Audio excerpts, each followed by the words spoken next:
my life. أكبر تحدي واجه رحيم هو رفض أمه لدخول الإسلام، حيث أنها كانت تعتبر كل من يعتنق الديانات منافقا، وخاصة المسلم. تخيلوا معي 17 عاما لم يستطع أن يقول لها كلمة واحدة عن الإسلام. Then when she found out she had cancer, and it was a very bad cancer, only 3 weeks she had to live. For the first time, her heart softened towards Islam. Just a little bit. But it was, wallahi, it was a miracle. Because it was step by step by step. But the key thing, one of the key things, was she called me one day when she was very close to dying. She called me and she said, look, I don't want to be buried. I want to be cremated. So I said to her, no problem. But I said, tell me this. If you're cremated, who's going to do it? She stopped. She said to me, well, what's the alternative?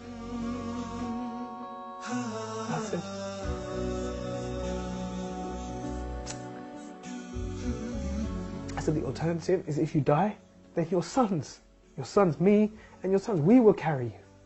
No one else will see you.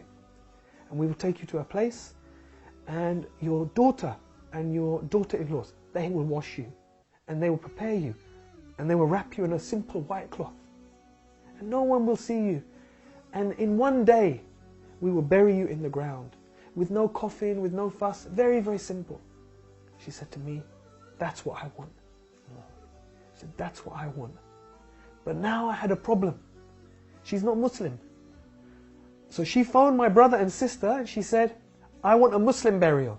I would just try very slowly to give her small bits of dawah. If there is a creator, do you think maybe he sent messengers? Do you think maybe he sent people as guides? And one day she said, yes, I believe that.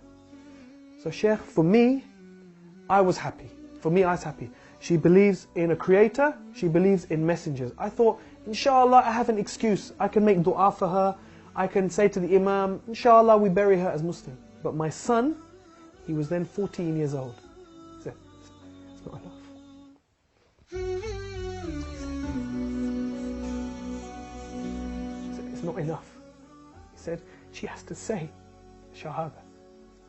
So I was scared, because I thought, if he tries to make her say Shahada, then she will say, no, I don't want to say this. And then I have a problem.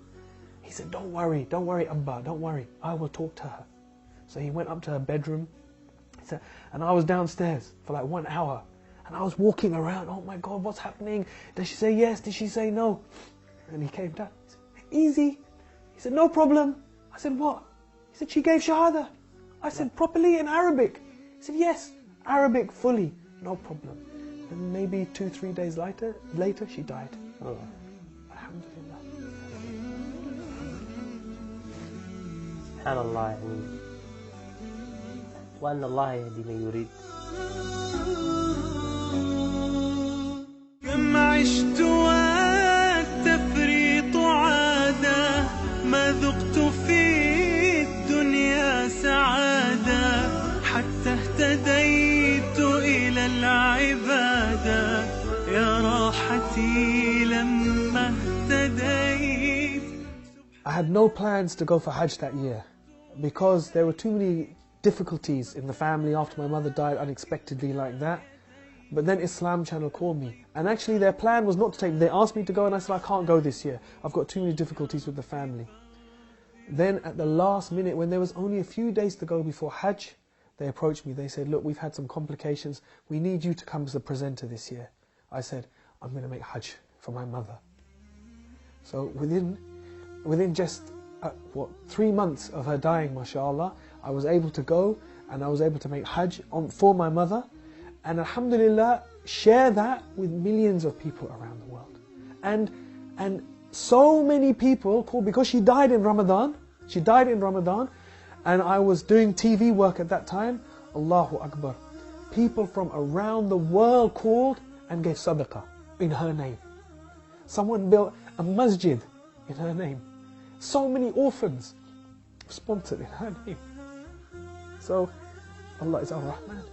Allah is Ar-Rahman.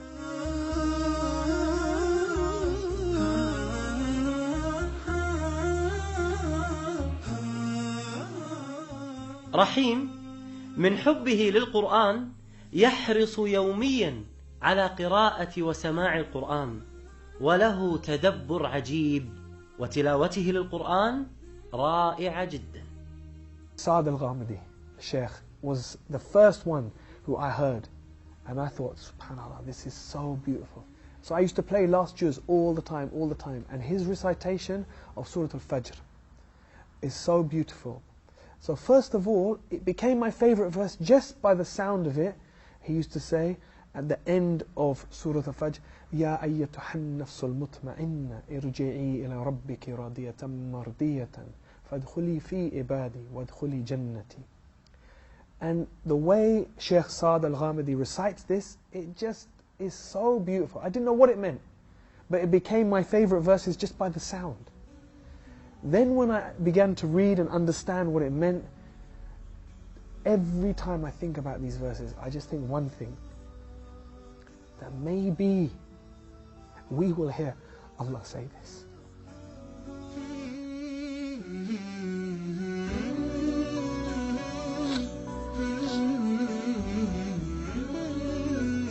That Allah will allow some of us to hear these words, and we will hear these words enter.